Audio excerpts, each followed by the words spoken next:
Hi friends, welcome to Chennimalai family.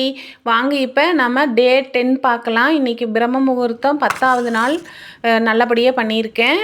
இப்போ நீங்கள் கடவுள்கிட்ட எப்படி கேட்கணும் அப்படின்னா, இதுக்கப்புறம் நீங்கள் கடவுள் மேலே சந்தேகமே உங்களுக்கு வரக்கூடாது. ஏன்னா கடவுளிடம் ஒரு குறிப்பிட்ட பொருளை தான் எனக்கு வேணும்னு நீங்கள் கேட்குறீங்க.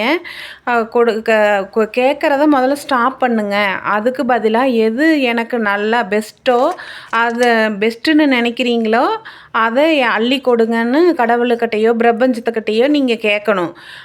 உங்களை சுற்றி ஒரு பெரிய மேஜிக்கே நடக்கிறத நீங்கள் பார்க்கலாம்.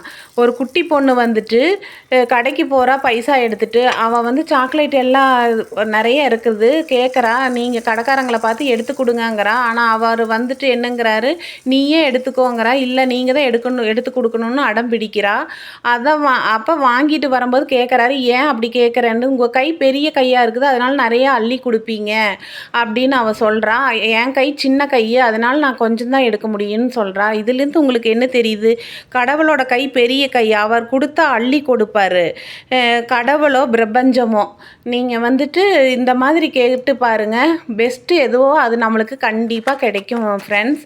அதை நீங்கள் ஃபாலோ பண்ணுங்கள். பிரபஞ்சமோ கடவுளோ நீங்கள் எப்படி நினச்சாலும் சரி, நம்ம பிரம்ம முகூர்த்த பூஜையில் நம்ம பிரபஞ்சத்தை தான் வணங்குறோம். அப்போ கடவுள் பேரை சொல்லி வணங்கும்போது உங்களுக்கு நீங்கள் எப்படி திங்க் பண்ணிக்கிறீங்களோ அவங்களாக வருவாங்க. நீங்கள் தேவைப்படுறது உங்களுக்கு அள்ளி கொடுப்பாங்க. உங்களுக்கு எது பெஸ்ட்டுன்னு தெரியும். அப்போ தேங்க்ஸ் ஃபார் வாட்சிங்.